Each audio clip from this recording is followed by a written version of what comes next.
जैसा कि रविवासरी श्रृंखला में आज का जो महत्वपूर्ण विषय है राष्ट्रीय सुरक्षा और हिंदू, ये बहुत महत्वपूर्ण विषय है।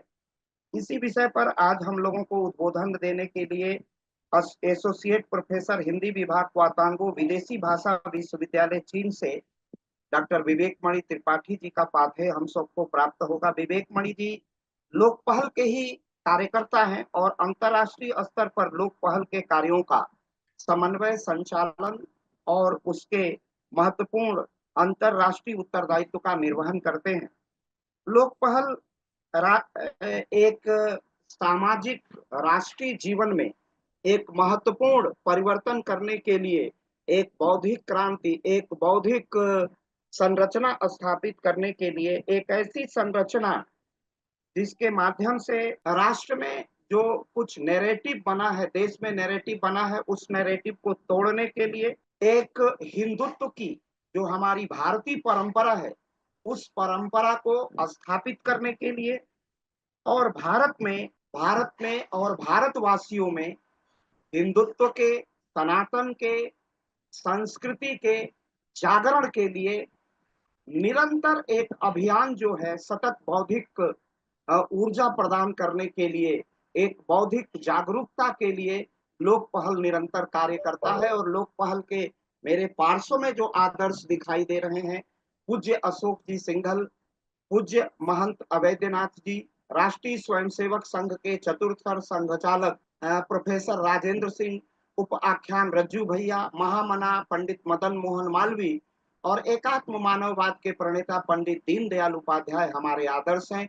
इन्हीं आदर्शों को लेकर के सनातन संस्कृति और हिंदुत्व के संरक्षण के लिए लोक पहल निरंतर अपनी जागरूकता स्थापित करता रहता है। लोक पहल निरंतर अपनी बौद्धिक गतिविधियों के माध्यम से, विमर्श के माध्यम से नए नए विषयों का विमर्श और राष्ट्रीय चिंतन करता रहता है। इसलिए लोक पहल इसी का नेतृत्व करता है कि भारत में हिंदुत्व का किस प्रकार संरक्षण हो। पूज्य महंत अवैधनाथ जी कहा करते थे कि भारत में सामाजिक न्याय की प्रतिस्थापना का अर्थ है हिंदुत्व का संरक्षण, हिंदुत्व का रक्षण और हिंदुत्व की प्रतिस्थापना। हिंदुत्व मूलतः माननीय सर्वोच्च न्यायालय के निर्णय के अनुसार हिंदुत्व हिंदुत्व कोई विचारधारा नहीं है, कोई धर्म नहीं है, एक जीवन शैली है। हिंदुत्व वो भारतीयता की जीवन शैली है जिससे हमारी गरिमा प्रतिस्थापित। इसी विषय पर हिंदुत्व और भारत की परंपरा को प्रतिस्थापित करने के लिए हिंदुत्व का किस प्रकार संरक्षण हो, हिंदुत्व का किस प्रकार प्रतिस्थापना हो, इन सभी विषयों को प्रतिस्थापित करने के लिए यह जो अपना आज का कार्यक्रम है, इस पर अपना पाठ्य प्रस्तुत करेंगे श्रीमान डॉक्टर विवेक कुमार त्रिपाठी जी, विवेक मणि त्रिपाठी जी। आपका पाठ्य राष्ट्रीय सुरक्षा एवं हिंदुत्व विषय पर होगा और हमारे जो महनीय कार्यकर्ता हैं लोक पहल के, वो हैं डॉक्टर राजीव कुमार जी, डॉक्टर विवेक मणि त्रिपाठी जी, डॉक्टर ऋषिकांत जी, डॉक्टर हर्षमणि सिंह, डॉक्टर भावेश जी जैसे जैसे कार्यकर्ता हमारे हैं, सनी कुमार जैसे हमारे ही जो शोधार्थी हैं, अनेक विद्यार्थी इस कार्यक्रम से लगातार जुड़ते रहते हैं, रवि मिश्रा, ऐसे अनेकानेक कार्यकर्ताओं के अनन्य सहयोग से लोक पहल निरंतर अपनी यात्रा शुरू करता रहता है। हम डॉक्टर राजीव जी, सनी कुमार जी, रवि मिश्रा जी अंत में इस महनीय पाठ्य पर अपनी टिप्पणी प्रस्तुत करेंगे। इसके लिए मैं अब सीधे आज के विषय पर आख्यान के लिए मैं आमंत्रित करता हूँ डॉक्टर विवेक मणि जी को, राष्ट्रीय सुरक्षा एवं हिंदुत्व। डॉक्टर विवेक। बहुत बहुत आभार सर। आदरणीय डॉक्टर अखिलेश त्रिपाठी जी, राजीव रंजन जी, सनी कुमार जी, रवि मिश्रा जी, हितेश गुप्ता जी एवं हमारे इस मंच से जुड़े हुए सभी विद्वतगण, आप सभी को मेरा सादर नमस्कार। यह मेरा सौभाग्य है कि पुनः इस मंच के माध्यम से मुझे अपनी बात रखने का अवसर मिला है, प्राप्त हुआ है। आज हम लोग बहुत ही कठिन परिस्थिति में गुजर रहे हैं और एक तरह से कहें तो जब चंद्रगुप्त के माध्यम से चाणक्य ने एक अखंड भारत की स्थापना की थी, जो उस समय जो हमारी स्थिति थी भारत की, लगभग उसी तरह से हम लोग वर्तमान समय में भी गुजर रहे हैं। हमारे समक्ष न केवल बाहरी आक्रमण से हम लोग जूझ रहे हैं, बल्कि जो आंतरिक हमारी सुरक्षा है, आंतरिक खतरे हैं, उनसे भी हम वर्तमान समय में जूझ रहे हैं। जो हमारे भारत के जो सबसे बड़े चिंतक हैं चाणक्य, वे अपने पुस्तक अर्थशास्त्र में कहते हैं कि जो खतरा होता है राष्ट्र पर, वह 4 प्रकार से होता है। एक बाह्य खतरा, एक आंतरिक खतरा, और एक आंतरिक रूप से सहायता प्राप्त बाह्य खतरा, और चौथा बाह्य सहायता प्राप्त आंतरिक खतरा। तो यदि इस दृष्टि से देखें, जो कौटिल्य का यह 4 तरह के खतरों का वर्णन है, तो वर्तमान समय में हम पूरी इन चारों से जूझ रहे हैं। आंतरिक खतरे तो हमारे यहाँ है ही, बाहरी खतरे भी हैं। जैसे अभी वर्तमान समय में हम जो पहलगाम में जो 26 हिंदुओं की इस्लामिक आतंकवादियों के द्वारा हत्या की गई है, आप देखें उसमें 2 बाहरी थे और 2 मुस्लिम आतंकवादी थे, और 2 इसी भारत की धरती से के 2 इस्लामी आतंकवादी थे। तो बाहरी खतरा भी तब तक पूरी तरह से नहीं सफल हो पाएगा जब तक उन्हें आंतरिक रूप से अंदर से सहयोग प्राप्त ना हो। तो इसलिए हमें जो वर्तमान समय में जो पूरी तरह से आवश्यक है कि जो राष्ट्र को सुरक्षित बनाया जाए, और राष्ट्रीय सुरक्षा के लिए जो भी आवश्यक कर्म है उसे हम लोग करें। यदि विगत कई वर्षों में देखें तो कई तरह के हमारे जो विवाद हुए हैं, चाहे वह क्षेत्रवाद और अंतरराज्यीय विवाद हो, 2 राज्यों के जो क्षेत्रीय अखंडता एवं संप्रभुता को ध्वस्त किया जा रहा है अनेक राजनीतिक पार्टियों को द्वारा, क्योंकि धर्म के द्वारा उनका राजनीतिकरण किया जा रहा है, जिसके कारण नक्सली आक्रमण भी बढ़ा है भारत के कई राज्यों में। उसके अलावा आतंकवाद और विद्रोह की से भी भारत, जब से भारत स्वतंत्र भारत बना हुआ है तब से हम इससे जूझ रहे हैं, चाहे वो जम्मू कश्मीर में हो या पूर्वी सीमा पर भारत में हो, इससे हम लोग जूझ रहे हैं। इसके अलावा जो अंदर ये तो सीमाई हो गए, सीमा पर हम लोग आतंकवाद से और विरोध से जूझ रहे हैं। जो हमारा हृदय स्थल है, केंद्र है हमारा भारत का, वहां पर यदि हम देखें तो हम नक्सलवादी और वामपंथी उग्रवाद से जूझ रहे हैं। आप छत्तीसगढ़ देख लें, झारखंड देख लें, उड़ीसा देख लें, बिहार भी वामपंथी आक्रमण से, नक्सलवाद से प्रभावित था पूर्व में, वर्तमान में तो अब ठीक हुआ है।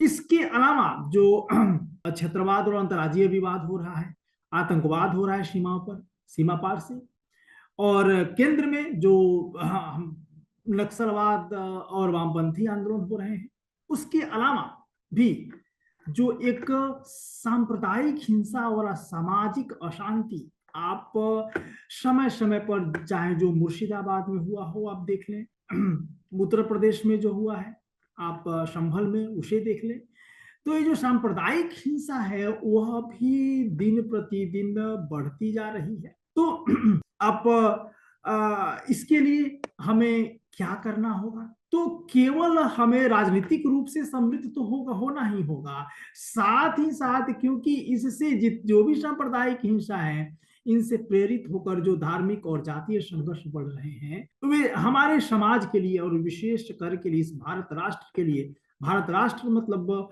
हिंदू राष्ट्र के लिए, संस्कृति के लिए उचित नहीं है, ठीक भी नहीं है। तो इसे निपटने के लिए हमें निश्चित रूप से ध्यान दें। साथ ही जो अभी एक और खतरा बढ़ रहा है नए समय में, अभी साइबर सुरक्षा के खतरे बहुत सारे हम दिन प्रतिदिन देख रहे हैं कि जो भी डिजिटल क्षेत्र में हम लोग जो भी प्रगति कर रहे हैं, उसमें भी हमें कई तरह के चुनौतियों का सामना करना पड़ रहा है। इसके अलावा सीमा प्रबंधन जो हमारी एक बहुत बड़ी समस्या है, भारत की राष्ट्रीय समस्याओं में से एक है, खतरों में से हमारी सीमा कई देशों से, एक देखें प्रकृति ने, भगवान कहें प्रकृति कहें, भारत को कितना बढ़िया सीमा दिया था, 3 ओर से समुद्र, कोई देश नहीं, और ऊपर उत्तर में एक तरफ से हिमालय पर्वत, पूरी तरह से प्रकृति ने भारतीय सीमा का निर्धारण किया था। भगवान ने हमारी भारतीय सीमा का निर्धारण किया था कि हमें कोई समस्या ना हो। लेकिन अंग्रेजों के माध्यम के बाद और कांग्रेस शासन आई, उनके माध्यम से हमें पूरब में भी, पश्चिम में भी, उत्तर में भी जहां विवाद नहीं होने की जड़ है, वहां पर भी उस समय की हमारे जो भी कमजोर नेताओं थे, कमजोर शासन थे, उनके द्वारा हम लोगों के समक्ष छोड़ी गई।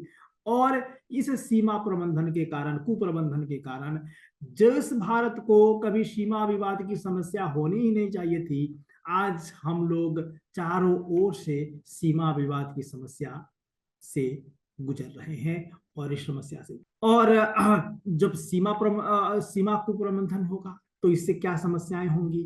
घुसपैठ होगा, तस्करी होगी, अंतर्राष्ट्रीय संगठित अपराध बढ़ेंगे। तो इन सभी के लिए हमें निश्चित रूप से एक सीमा बुनियादी ढांचे को मजबूत करना ही होगा, खुफिया जानकारी साझा करनी ही होगी। इसके अलावा अभी आप देखें, कट्टरवाद और उग्रवाद भी दिन प्रतिदिन बढ़ते जा रहे हैं। आप जो चरमपंथ, जो कट्टरवाद विचारधारा है कि आप किसी के विरुद्ध कुछ कह देंगे, तो आप हिंदू हैं यदि, तो कुछ भी कर देंगे मजहबी के खिलाफ, तो आपका गला रेत दिया जाएगा। तो इन सब जो ये कट्टरवाद धीरे धीरे बढ़ता जा रहा है, और इस कट्टरवाद का कारण क्या है? जो भी मजहबी स्कूल हैं, उनकी संख्या दिन प्रतिदिन बढ़ती जा रही है, और उनके द्वारा जो भी बच्चों के मनोमस्तिष्क में भरा जा रहा है भारत के प्रति, काफिरों के प्रति, हिंदुओं के प्रति, तो वह धीरे धीरे आगे बढ़कर एक तरफ से कट्टरवाद का नया रूप ले रहा है। और जब भी आप जहां भी दंगे हुए हैं, चाहे संभल हो, मुर्शिदाबाद हुआ हो, कहीं भी देख लें, सब जगह मजहबी महिलाओं एवं छोटे छोटे बच्चों की भी भागीदारी। तो इससे हमें निश्चित रूप से निकलना हो। और अब इससे हम लोग कैसे निकलेंगे? तो जो सबसे बड़े जो कट्टरवाद का जड़ है, वह जो मजहबी स्कूल की संख्या दिन प्रतिदिन बढ़ती जा रही है, भारत सरकार को इसको निश्चित रूप से इसको नियंत्रित करना होगा। मैं इसका उदाहरण चीन में देना चाहूंगा। चीन में यहाँ पर एक सुधार गृह बना हुआ है, और जो भी मजहबी लोग चीन के विरुद्ध, चीनी संस्कृति के विरुद्ध, चीन सरकार के विरुद्ध कार्य करते हैं या बोलते हैं, उनको वहां उस सुधार गृह में भेजा जाता है। और यहाँ पर जो भी आप जो जिस धर्म को भी माने, आपको यदि उस धर्म ग्रंथ को पढ़ना है तो आपको चीनी भाषा में पढ़ना होगा, न कि किसी विदेशी भाषा। आप देखिए, अभी भारत में हमारी जो मजहबी पुस्तकें हैं, उर्दू भाषा भी है, वो क्या है, वे कहाँ की लिपि लिया उन्होंने भारत की लिपि को नहीं लिया है। उन्होंने लिपि लिया तो विदेशी लिपि को वो आत्मसात किया है। तो निश्चित रूप से हमें यदि इस पर काबू पाना है भारत को, तो भारत सरकार को जो ये मुख्य हैं, इनके विद्यालय जहाँ से मदरसे, जहाँ से इस तरह के कट्टरवाद के विचार निकलते हैं, उसको निश्चित रूप से चीन से प्रेरणा लेते हुए उस पर अंकुश निश्चित रूप से लगाना। इसके अलावा जो अभी एक बहुत बड़ी समस्या भारत में हमारे खतरा के लिए है, गैर कानूनी इमिग्रेशन। जो आप भारत के सीमावर्ती क्षेत्रों में एक अवैध आप्रवासन जो है बहुत बड़ी समस्या है। आप चाहे वो रोहिंग्यों का आगमन हो या बांग्लादेशी मुस्लिमों का आगमन हो रहा हो, घुसपैठ हो रहा हो भारत में, और ये लोग भारत में घुसकर और क्षेत्र विशेष का कई जगह का वहां की डेमोग्राफी चेंज कर दे रहे हैं। और कुछ जो स्थानीय राज्य पार्टियां हैं, जो अपने वोट बैंक के चक्कर में उन्हें सारी सुख सुविधाएं मुहैया तो करा ही रही हैं, उन्हें भारतीय नागरिकता प्रदान करने में भी सहायता कर रही हैं। और इसका परिणाम क्या हो रहा है, इसका परिणाम हम देख सकते हैं। जहां कहीं भी इनकी जो अवैध इमिग्रेशन, गैर कानूनी इमिग्रेशन के कारण आते हैं, रोहिंग्या आए हैं या बांग्लादेशी मुस्लिम आए हैं, वहां पर अपराध कई गुना बढ़ जा रहा है, सांप्रदायिक दंगे भी वे लोग कर रहे हैं। तो ये सबसे, वैसे ही हम लोगों की जो जनसंख्या है वह विश्व में इतनी बड़ी, इतनी ज्यादा है, शायद प्रथम स्थान पर भी हम लोग हो गए हैं। और इतनी ज्यादा जनसंख्या हमारे पास पहले से ही है, जिसका व्यवस्था करने के लिए आप अभी देखें, जैसे मैंने अभी सुना था कोरोना के समय से भारत मोदी सरकार ने 80 करोड़ लोगों को मुफ्त राशन उपलब्ध कराना प्रारंभ किया था। तो पता है हमारे पास तो इतनी बड़ी जनसंख्याओं को भारत सरकार मोदी जी मुफ्त राशन प्रदान कर रही है, और ऊपर से यदि अवैध इमिग्रेशन और ज्यादा आएंगे, और वे जो भी आ रहे हैं वो एक मजहब विशेष के हैं, जिनको भारतीय संस्कृति भारत देश से कोई प्रेम नहीं है, उन्हें इसे अपना अलग सरिया कानून एक दिन लाना है। तो इससे हमें सरकार को इस पर विशेष रूप से ध्यान देना होगा। आप अभी देख भी लें, जो भी कश्मीर में जो भी समस्याएं हुई हैं, हो रही हैं, जहां जहां भारत कमजोर हुआ है वहां वहां हिंदू कम हुए। मतलब जहां जहां हिंदू जनसंख्या कम होगी वहां वहां उग्रवाद बढ़ेगा, भारत विरोधी ताकतें बढ़ेंगी, सांप्रदायिक ताकतें बढ़ेंगी, और भारत को जो खतरा है वो भी बढ़े। तो इसलिए अब हम जितने भी मैंने कहा बाहर से जो भी हो रहे हैं, तो अवैध प्रवासन जो मैंने कहा, जो चाहे वो म्यांमार से आए, बांग्लादेश से आए, श्रीलंका से आए, ये आ रहे हैं। सीमा पार से आतंकवाद आ रहा है, कट्टरपंथ आ रहा है, ड्रग्स और हथियारों की तस्करी हो रही है अफगानिस्तान जैसे, साइबर सुरक्षा पर भी ध्यान देना, उस पर भी हमले हो रहे हैं। उसके अलावा जो इस पर विशेष रूप से शासन के द्वारा, शासन के माध्यम से तो ध्यान देना ही पड़ेगा, क्योंकि सरकार ही मुख्य है, जनता तो के हाथ में उतने नहीं है। लेकिन यहाँ पर सरकार को विशेष रूप से ध्यान देना होगा कि कैसे, जो चाणक्य ने कहा, हमारे 4 तरह के जो खतरों का वर्णन है, बाह्य खतरा, आंतरिक खतरा, बाह्य समर्थित आंतरिक खतरा और आंतरिक समर्थित बाह्य खतरा, इन चारों को कैसे हम सरकार इस पर ध्यान दे और कैसे इससे निवृत्ति पाए। क्योंकि इसका निवृत्ति इसलिए भी आवश्यक है यदि हम चाहते हैं कि हम हमारी क्षेत्रीय अखंडता, आंतरिक संप्रभुता बनी रहे, घरेलू शांति बनी रहे, कानून व्यवस्था बनी रहे, और संविधान के समक्ष समानता का भाव रहे। तो इसके लिए आवश्यक है हम इन चारों प्रकार के जो खतरे जो भारत में भी हम वर्तमान में देख रहे हैं, इनको हमें बंद करना होगा, और इसके लिए भारत सरकार को विशेष रूप से ध्यान देना होगा। चाहे अर्बन, अभी एक नया शब्द आया है, शहरी आतंकवाद। आप देखें, कभी पहलगाम में जो हमला हुआ, मैं फेसबुक पर देख रहा हूं, जो भी अर्बन नक्सल हैं वे फेसबुक पर आ गए हैं, कमेंट कर रहे हैं। भाई पूरी तरह से वे उन इस्लामी आतंकवादियों का बचाव कर रहे हैं। तो ये कितना ज्यादा, कितना कठिन परिस्थिति है अभी वर्तमान समय में।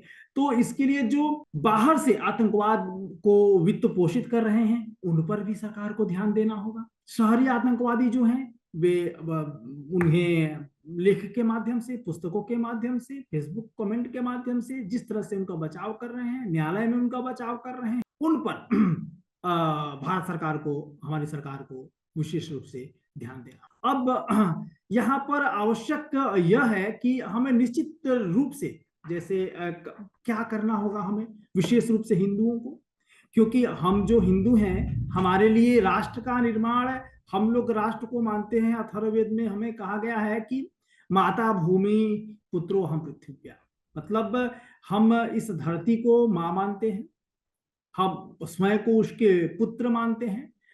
तो इसकी और रखना जो राष्ट्र है, अब मैं यहाँ पे हमने कहा कि जब राष्ट्र हमारी इतनी आंतरिक खतराओं से जूझ रहा है, इतनी समस्याओं से जूझ रहा है, तो इसकी रक्षा क्यों करे, कौन करेगा?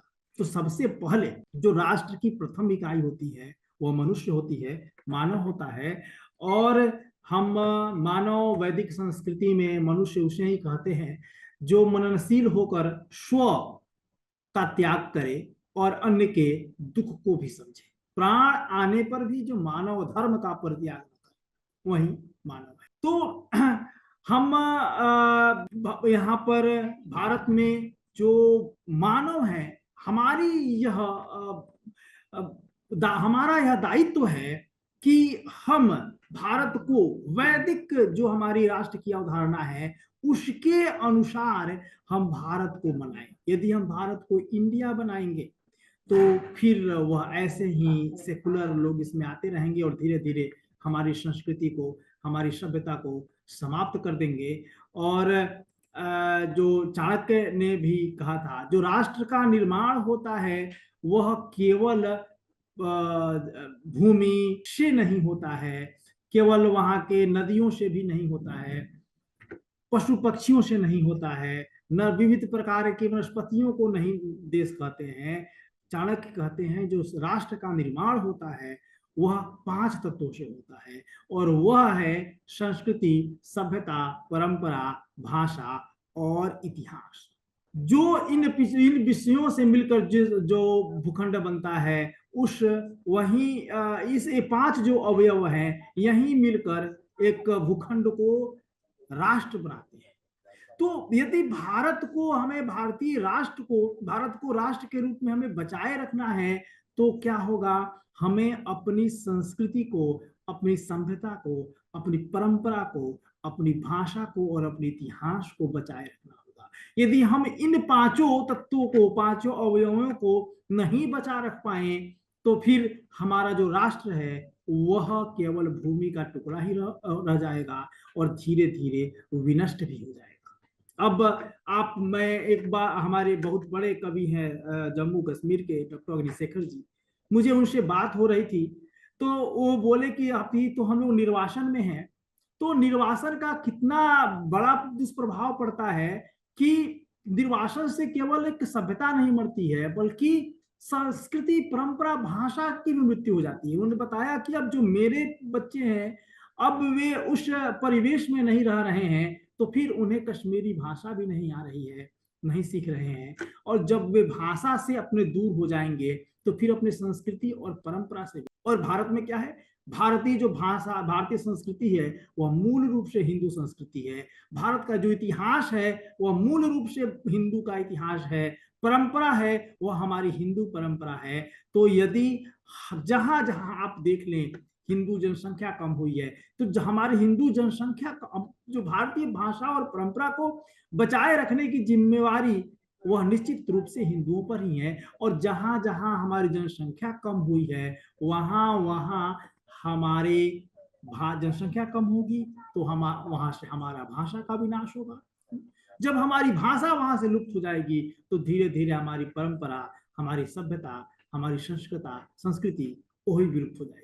अभी इसी साल मैं मद्रास विश्वविद्यालय में गया था एक व्याख्यान के लिए, और वहां पे मैंने देखा तो वहां पे एक विभाग था कि Christian Tamil literature, department of Christian Tamil literature. एक क्रिश्चियन तमिल लिटरेचर क्या होता है, आप देखें किस तरह से हमारे लिटरेचर को, हमारी संस्कृति को अब वे क्रिश्चियन लिटरेचर कर पढ़ाते हैं। और तो इस तरह से हम जब अपनी हिंदू जनसंख्या को नहीं बचा पाएंगे तो हम अपनी निश्चित रूप से अपनी भाषा को। और चाणक्य का चिंतन भी था कि जो राष्ट्र के निर्माण के प्रति समर्पण का भाव रखता है वह सच्चा राष्ट्र सेवी है, और हिंदुओं को छोड़कर भारत में सभी के लिए धर्म प्रथम है और राष्ट्र द्वितीय है। लेकिन हमारे हिंदू ही यह है कि हमारे यहाँ राष्ट्र और धर्म में कोई अंतर नहीं है, क्योंकि हमारा राष्ट्र ही हमारा धर्म है, राष्ट्र ही हमारी माता है, राष्ट्र ही हमारा भगवान है। तो इस राष्ट्र को यदि कोई अक्षुण्ण बनाए रख सकता है, इसको यदि हमारी संस्कृति को बचाए रख सकता है तो वह हिंदू ही है। तो निश्चित रूप से हमें इस पर ध्यान देना होगा और राष्ट्र को बचाने में निश्चित रूप से प्रत्येक हिंदू को भी अपना योगदान देना होगा, और सरकार को तो निश्चित रूप से ध्यान देना ही होगा। लेकिन यहाँ पर मैं एक और चाणक्य के दर्शन का कहना चाहूंगा। वो नीति सूत्र में कहा है कि जो राष्ट्र की अस्मिता, आत्मगौरव को क्षति पहुंचाए उस दुष्ट प्रवृत्तियों वाले तत्वों का समूल नाश अनिवार्य है। वे कहते भी हैं कि वी न इंद्रो मृधो जही, अर्थात जो आतताई है, प्रजा को पीड़ित करने वाले हैं, उनका समूल नाश करना चाहिए, और प्रजा का सुख ही राज्य का मूल सुख है। तो और साथ ही चाणक्य कहते हैं अधमम गमय तमो यो अस्मा अभिदाशति, अर्थात जो राष्ट्र की स्वाधीनता, गरिमा एवं आध्यात्मिक संपत्ति के संहारक आश्रित हैं, उन्हें घोर अंधकार में पहुंचाना। तो जो भी वर्तमान समय में हमारे समक्ष समस्याएं आ रही हैं भारत में, भारत के राष्ट्र के निर्माण में, तो राष्ट्र निर्माण निश्चित रूप से जब हिंदू जनसंख्या बची रहेगी, तो ही हमारी भाषाएं बची रहेंगी, तो ही हमारी परंपराएं एवं संस्कृति बची रहेंगी, और तभी हम भारत को, राष्ट्र को एक क्षुण रख पाएंगे। तो इसलिए इस यज्ञ में प्रत्येक हिंदू की आहुति आवश्यक है, और तभी सरकार भी हमारी बातों को सुन पाएगी। नहीं तो फिर हम लोग दूसरे देशों में, दूसरी संस्कृति में घूमते रह जाएंगे और अपनी इतनी महान भूमि को, इतनी महान संस्कृति को त्याग कर। बहुत बहुत आभार सर आप सभी का। जी, सनी बहुत जी, बहुत आभार, बहुत बहुत अभिनंदन डॉक्टर विवेक मणि जी। अब मैं चाहूंगा कि डॉक्टर राजीव जी की टिप्पणी हो जाए, गंभीर टिप्पणी, उसके बाद सनी कुमार और रवि मिश्रा। डॉक्टर राजीव जी। जी जी, बहुत बहुत धन्यवाद सर। विवेक जी ने एक बहुत ही समसामयिक विषय पर अपना वक्तव्य दिया है, और जिस प्रकार से हिंदू एक अलग, उनको एक अलग तरह का ट्रीटमेंट दिया जा रहा है विश्व के बहुत सारे जगहों पर, और स्थिति इतनी गंभीर है कि हम देखते हैं कि स्कॉटलैंड में हिंदू फोबिया का बिल लाया जाता है संसद में। तो हम समझ सकते हैं कि हिंदुओं के ऊपर जिम्मेदारी वर्तमान समय में कितनी अधिक है, और अगर वैश्विक संदर्भ में देखें तो हिंदुओं के सामने चुनौती भी बहुत अधिक है। तो विवेक जी ने सभी विषयों को लगभग छुआ ही है, जो भी हिंदुत्व से जुड़ा हुआ विषय है। और हम एक ऐसे समय में जी रहे हैं जब आप केवल हिंदू होने की सजा पाते हैं। तो और भारत को एक भारत राष्ट्र बनाए रखने के लिए हिंदुओं का समृद्ध होना, हिंदुओं का शक्तिशाली होना बहुत आवश्यक है। तो हम देखते हैं कि जो बाह्य चुनौतियां हैं, विवेक जी ने इन दोनों के बारे में बात किया कि बाह्य चुनौतियां हैं, उनसे तो बहुत आसानी से निपटा जा सकता है। भारत आज के समय में आर्थिक और सामरिक रूप से इतना समृद्ध हो चुका है कि भारत को बाह्य बाह्य चुनौतियों से शायद उतना खतरा नहीं है जितना आंतरिक चुनौतियों से, क्योंकि हमारे अंदर में लोग जितने भी इस तरह के वामपंथी सेकुलर टाइप के लोग हैं, वो राष्ट्र की सुरक्षा को या राष्ट्र हित को प्रथम नहीं देखते हैं। उनके लिए राजनीति और अपनी नीति को साधना ही सब कुछ होता है, और वह पूरी तरीके से आतंकवाद और नक्सलवाद सबकी पूरी तरीके से फील्डिंग करते हैं, और वो पूरे कोर्ट से लेके आम जनता तक अपनी बातों को बहुत अच्छी तरीके से पहुंचाना जानते हैं। तो हिंदुओं के सामने इस समय चुनौती बहुत ही अधिक है। एक राष्ट्र के रूप में एक एक प्रकार से जिस तरह से बहुत ही जल्दी हिंदुओं को एक पहचान मिली है, चाहे वो विश्व योग दिवस के रूप में हो, आयुर्वेद के रूप में हो, हिंदुओं को वैश्विक रूप से बहुत ही ज्यादा स्वीकार्यता भी मिली है।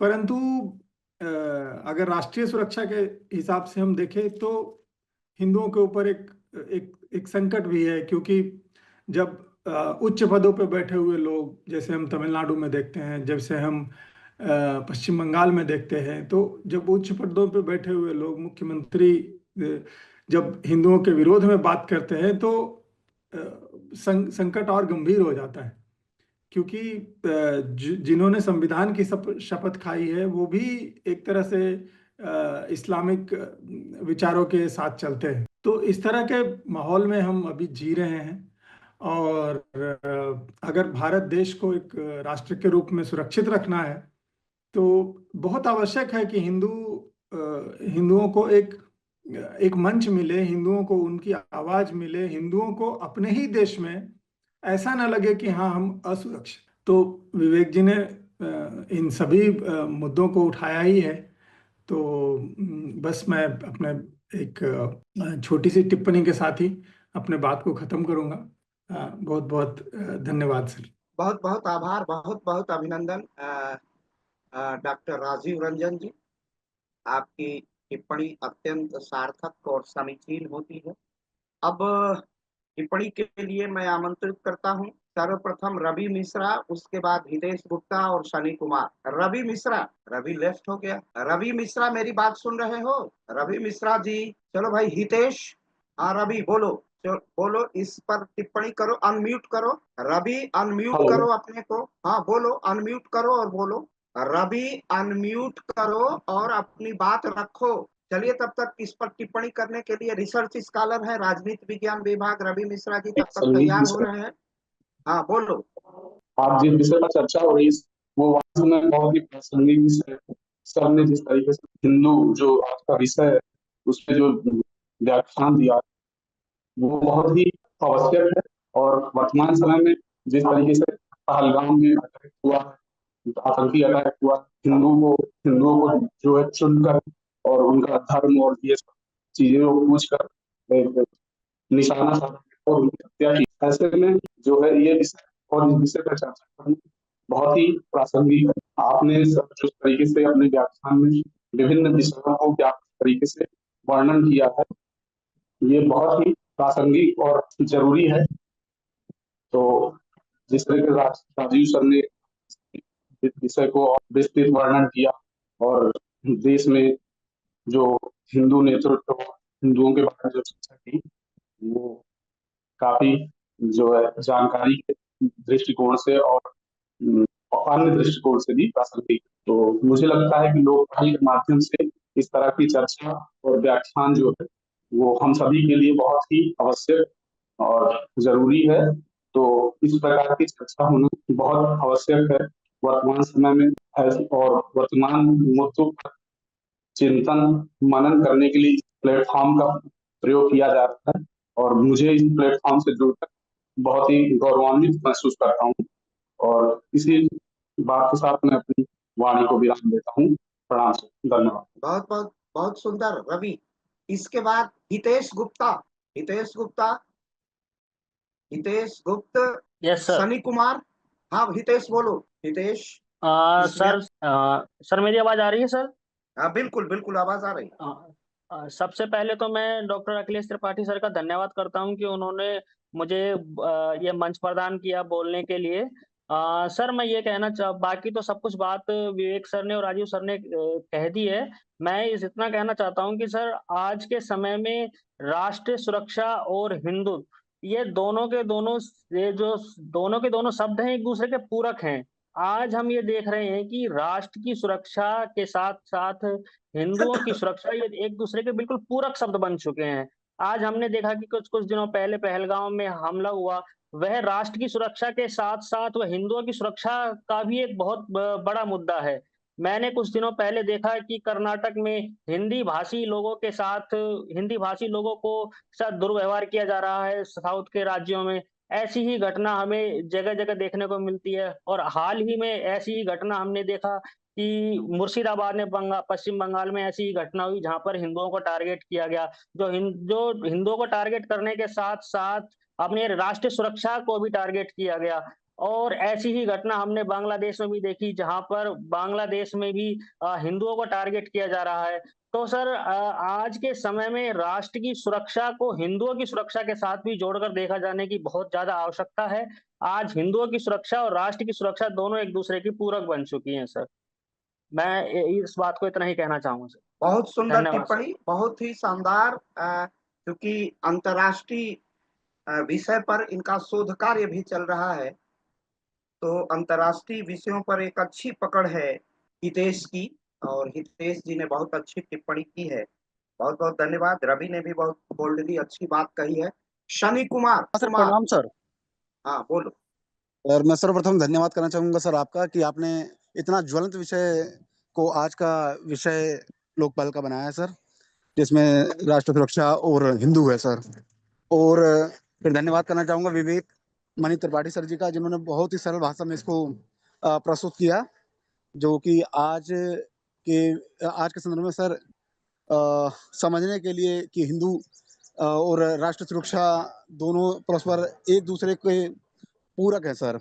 और साथ ही विवेक मणि त्रिपाठी सर ने जो राष्ट्र सुरक्षा के जितने भी आयाम थे सर, चाहे वो बाह्य सुरक्षा हो, आंतरिक सुरक्षा हो, या आंतरिक फंड से जो बाह्य सुरक्षा हो रही, बाह्य आतंकवाद हो रहा है उसके पर्पज में, चाहे बाह्य फंड से जो आंतरिक आतंकवाद हो रहा है सर, उसके स्तर पे सर कैसे उन्होंने उसको प्रदर्शित किया सर, इससे मैं पूर्णतः संतुष्ट हूँ सर।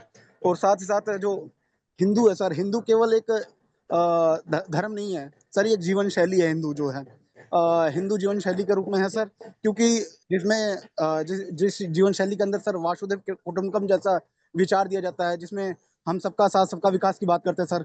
और हिंदू ही धर्म है जो सर सभी धर्मों को समेटे हुए रखता है।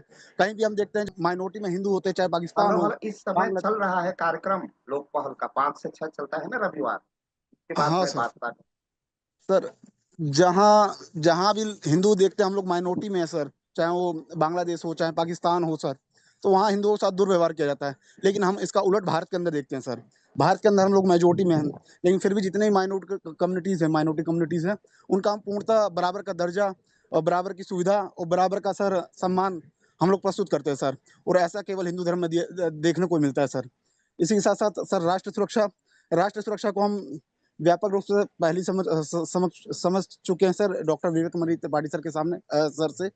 तो सर इसके बारे में ज्यादा कुछ कहूंगा नहीं, यही है कि सर हिंदू सुरक्षित तो राष्ट्र सुरक्षित, भारत के संदर्भ में सर कहना चाहूंगा। धन्यवाद। बहुत सुंदर, बहुत सुंदर। ये तीनों शोध छात्रों ने बहुत सुंदर टिप्पणी की है, हितेश ने, सनी कुमार ने और रवि ने। बहुत सुंदर। मैं इसमें जोड़ना चाहूंगा, वसुधैव कुटुंबकम हिंदुत्व जीवन शैली है, इसमें कुछ हमें उदाहरण देखने हैं।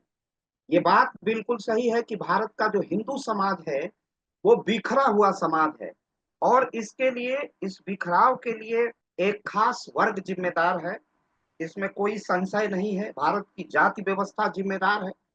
इन सारे आयामों पर विचार करते हुए अनटचेबल इंडिया में डॉक्टर भीमराव अंबेडकर ने बड़ी शानदार टिप्पणियां की हैं, उस ओर हमें बढ़ना चाहिए। थोड़ा सा मैं ज्वलंत उदाहरण की ओर आपका ध्यानाकर्षण करूंगा कि जब भारत और भारत और पाकिस्तान का विभाजन धर्म के आधार पर हो जाता है, और इस विभाजन का पूरा खामियाजा भारत का हिंदू समुदाय भुगतता है, और किस तरह रक्त रंजित विभाजन होता है, हिंदू मारे जाते हैं, इस्लाम के धर्मावलंबी माने जाते हैं। प्रतीक जी, उदय भान सर को आप पैनल में ले लीजिए, साहिल यादव को, उदय भान सिंह सर हमारे प्रोफेसर हैं, हम लोगों के बड़े अनन्य हमारे अभिभावक हैं, लोक पहल के वरीय कार्यकर्ता हैं। तो प्रतीक जी, प्रोफेसर उदय भान सिंह सर और साहिल यादव को पैनल में ले लीजिए, उदय भान सिंह सर को पैनल में ले लीजिए। तो ये टिप्पणी थी कि अभी बांग्लादेश में जो रक्त रंजित टिप्पणी हुई, जो रक्त रंजित वहां मंजर देखने को मिला, दृश्य देखने को मिला बांग्लादेश, वो हमारे कौन लोग थे? हमारे हिंदुत्व के पुरोधा, हमारे भाई साहब सादर प्रणाम, हमारे जो दलित भाई हैं, वही वहां पर हमारा जो आज की वर्तमान संरचना में जो दलित हमारे अनुसूचित जाति जनजाति के लोग हैं बांग्लादेश में प्रताड़ित। तो जब आक्रमण हिंदुत्व के आधार पर होता है, तो तथाकथित हिंदू के नाम पर कोई सुरक्षित नहीं है। हमें इस विषय पर जो वक्तव्य आज हमारे डॉक्टर विवेक मणि जी ने दिया है, एक बहुत दूरदृष्टि की बात आपने की है। हमें इस पर भी चिंतन और मनन करना पड़ेगा कि हमारा जो हिंदुत्व है, उस हिंदुत्व के खाने में हमें उन जाति धर्म की दीवारों को गिराना पड़ेगा, और हिंदुत्व को सामाजिक समरसता के अर्थबोध से समझना पड़ेगा। हम हिंदू पहले हैं, हम ब्राह्मण नहीं हैं, हम क्षत्रिय नहीं हैं। हमें लेके चलना पड़ेगा, हमें संत रैदास के, हमें कबीर के, तुलसी के रास्ते पर चलना पड़ेगा, हमें संत रविदास के रास्ते पर चलना पड़ेगा, जहां प्रभु जी तुम चंदन हम पानी। तो इस अवधारणा के साथ हमें चलना पड़ेगा और हम पहले हिंदू हैं, और इस हिंदुत्व की जीवन शैली में जो राष्ट्रभक्त जितने प्राणी हैं, वो चाहे इस्लाम के धर्मावलंबी हैं वो भी शामिल हो जाते हैं, जो जिसके लिए देश पहले और अपना मजहब अपना धर्म बाद में, हिंदुत्व पहले है। तन समर्पित मन समर्पित और यह जीवन समर्पित देश की माटी तुझे मैं और क्या दूं। हिंदुत्व यही है, एक व्यापक उदार अवधारणा जिसमें सभी के लिए समान अवसर हो। तो हमें सामाजिक समरसता की ओर आज के व्याख्यान के की जो प्रतीकात्मा है, प्रतीकात्मकता है, और जो उसमें भविष्य की दूर संवेदी अंतर्दृष्टि है, वह हमें बताती है कि हमें सामाजिक समरसता के बंधनों को मजबूत करना पड़ेगा, हमें सिखाना पड़ेगा। और पूज्य योगी आदित्यनाथ जी ने एक नारा दिया था, बटेंगे तो कटेंगे। अब इस पर विचार करना है हिंदुत्व के मतावलंबियों को कि अनुसूचित जाति जनजाति का भाई हमारे लिए पहले हिंदू है, हिंदू बड़ा है कि जाति बड़ी है। तो हमें हिंदू को बड़ा और जाति को छोटा करना पड़ेगा। यह अवधारणा जब तक हम अपने अंतर मन में नहीं पालेंगे, तब तक हम अपने इस सामाजिक सरोकार में राष्ट्रीय सुरक्षा और हिंदुत्व के प्रश्न पर बहुत मजबूती नहीं दिखा पाएंगे। इसलिए सामाजिक समरसता की जड़ों को मजबूत करना पड़ेगा। हम जब अध्ययन करते हैं, अध्यापन करते हैं और राष्ट्र को जगाते हैं, तो हम सभी ब्राह्मण हैं। ब्राह्मण कोई जाति नहीं। हम जब वीर भाव से कोई अपनी कर्मशीलता प्रदर्शित करते हैं तो सभी क्षत्रिय हैं।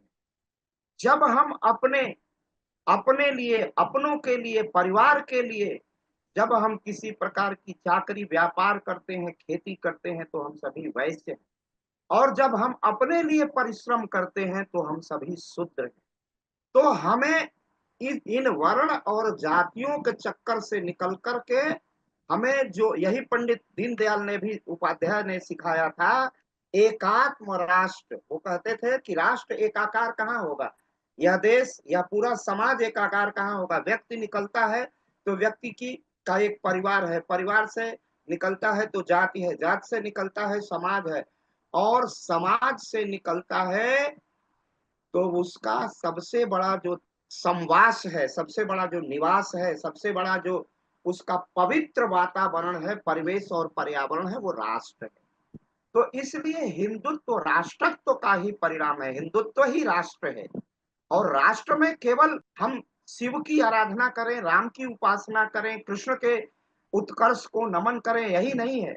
जो इस्लाम धर्मावलंबी हैं, जो हमारे सिख हैं, जैनिज्म है, बुद्धिज्म है, वह भी हिंदुत्व है।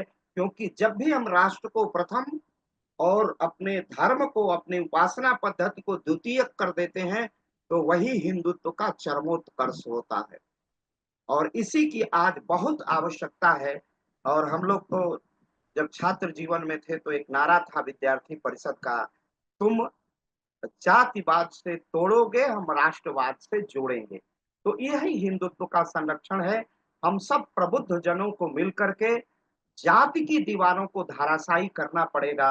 और जितनी जाति गिरेगी, हिंदुत्व इतना प्रखर, तेजस्वी और ऊर्जावान होके उद्दीप्त दैदीप्यमान सूर्य की तरह पूरे विश्व के गगन मंडल पर छा जाएगा, भवन भास्कर सूर्य की तरह। यही हिंदुत्व की आभा है।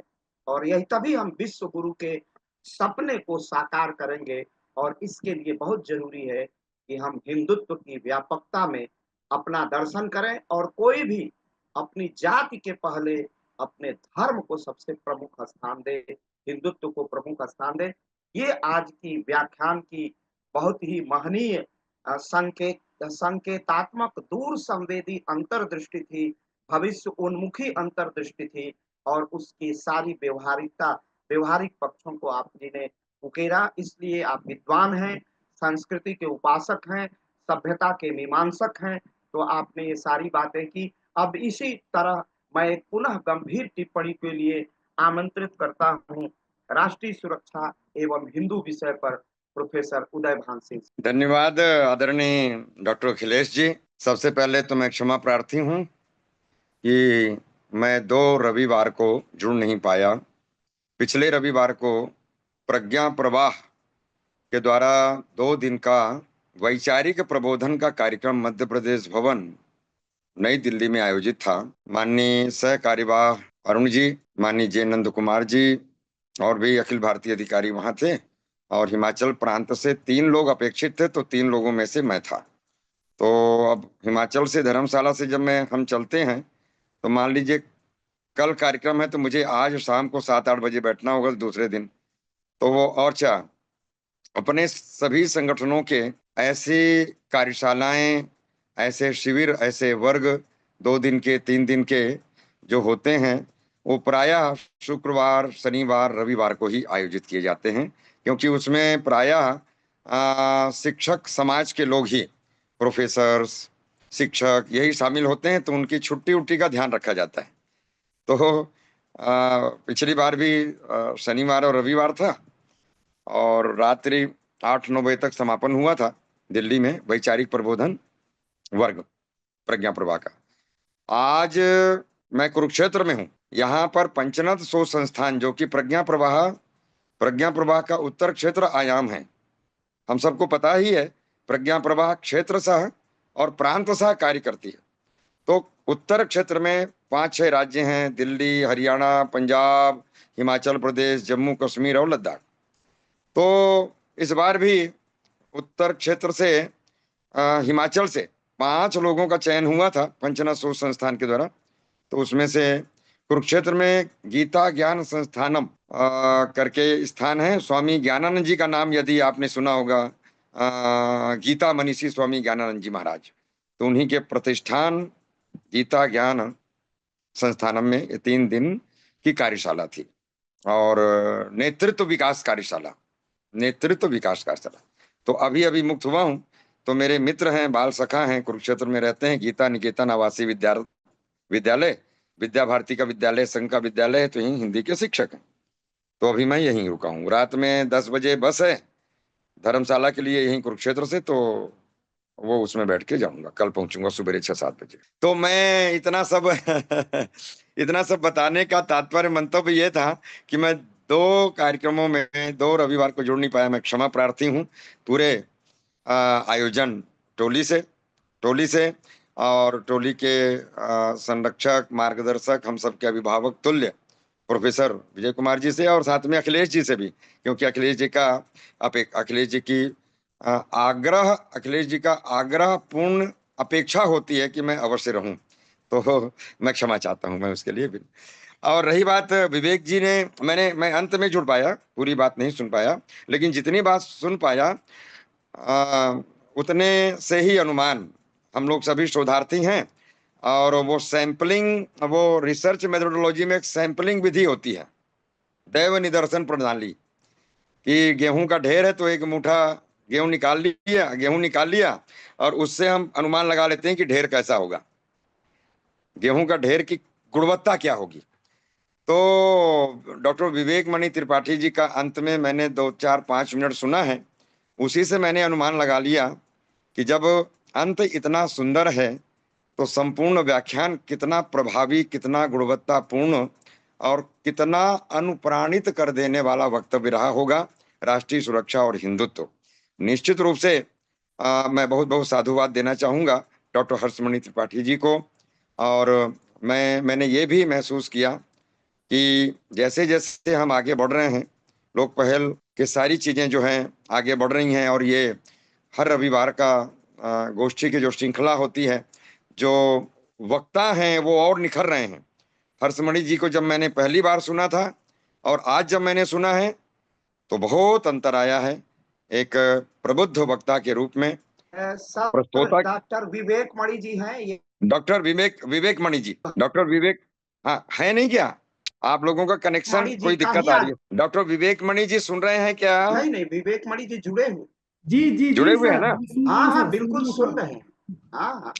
तो मैं यही कह रहा था कि डॉक्टर विवेक जी को मैंने जब पहली बार सुना था और आज सुना हूं मैं, और जिस तारतम्यता के साथ, जितने नियोजित तरीके से संगठनात्मक तरीके से ऑर्गेनाइज्ड वे पे उन्होंने अपना विषय प्रस्तुत किया है। अंत में सुना है तो मुझे मैं बड़ा अनुप्राणित हुआ हूँ, बड़ा प्रभावित हुआ हूँ। बहुत अच्छे ढंग से उन्होंने राष्ट्रीय सुरक्षा और हिंदू ऐसे अत्यंत महत्वपूर्ण विषय पर उन्होंने अपना विषय रखा और हम सबको लाभ मिला ही होगा। और उनकी सभी बातों को अगर हम ध्यान से सुन करके कुछ हमने ठीक ढंग से श्रवण किया होगा, कुछ नोट भी किया होगा, या ये अभी फिर से प्रसारित होगा फेसबुक में या अन्य रिकॉर्डिंग उपलब्ध होगी, तो मेरा आग्रह है सभी प्रतिभागियों से, सभी कार्यकर्ताओं से कि वह एक बार अवश्य फिर से सुने, फिर से सुन के ग्रहण करें और आत्मसात करें अपने जीवन में।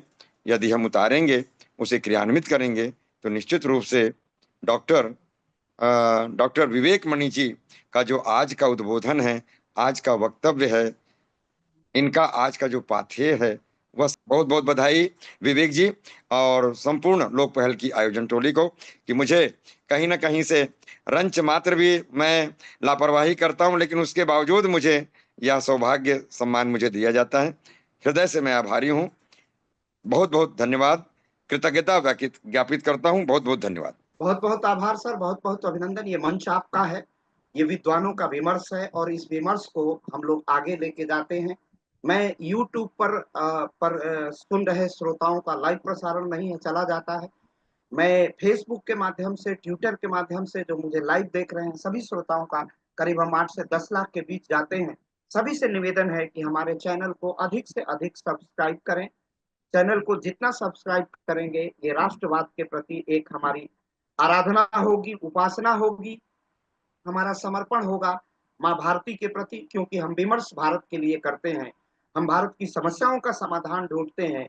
हम राष्ट्रवाद और सांस्कृतिक राष्ट्रवाद की जड़ों को और मजबूत करते हैं और भारत में सामाजिक समरसता के लिए निरंतर प्रयास करते रहते हैं। तो हमारे एक वाक्य कहा करते थे प्रोफेसर उदयभान सिंह सर, मैं आपको बता दूं, पूज्य महंत अवैधनाथ जी, उनसे जब एक बार पूछा गया कि भारत में सामाजिक न्याय क्या है, तो उनका एक बड़ा महत्वपूर्ण वाक्य मुझे अब भी बराबर स्मरण होता है। आपने कहा था कि हिंदुत्व का संरक्षण करना ही सामाजिक न्याय है। बहुत बड़ी बात कही थी और उसी बात को दूसरे रूप में हम बटेंगे तो कटेंगे। हमारा संरक्षण तब होगा, हमारे के साथ न्याय तब होगा जब हम एकजुट रहेंगे और इसी में हमारी सुरक्षा है। बांग्लादेश में किस तरह का हुआ है, हमारे दलित भाइयों के साथ जो अनुसूचित जात जनजाति के संवर्ग में आते हैं बांग्लादेश में, वही प्रताड़ित हैं। तो आज हिंदुत्व एक व्यापकता है, आप बच नहीं पाएंगे। हम मीम और भीम करके नहीं बच सकते हैं। आक्रमण होंगे, हमारे ही घर जलेंगे, हमारी ही बिटिया का व्यपहरण और अपहरण होगा, हमारे ही माथे पर कलंक लगेगा। इसीलिए हम जब बटे थे तो पामीर के पहाड़ियों से, अफगानिस्तान से सिमटते सिमटते सिमटते सिमटते बाघा अटारी तक आ गए हैं। हम जब जब बटेंगे तो संकुचित होंगे। यहाँ बटने का अर्थ है हिंदुत्व कोई मूल भावना का लगातार चिंतन मनन करना और हिंदुत्व का अंगीकार करना, और उसमें जो सबसे बड़ी बाधा है उन बाधाओं को दूर करना, जाति स्वाभिमान को दूर करना और सामाजिक समरसता की जड़ों को मजबूत करना। और गांठ बांध ले हम लोग कि हम सभी ईश्वर के पुत्र हैं। अद्वैत का दर्शन भारत में है, आत्मा और परमात्मा में भेद नहीं है। तो ब्राह्मण में और तथा कथित शूद्र में या अनुसूचित जाति जनजाति में अगर हम भेद की दीवारों को गिराएंगे, तब हमें मिलेगा क्या? प्रभु जी तुम चंदन हम पानी।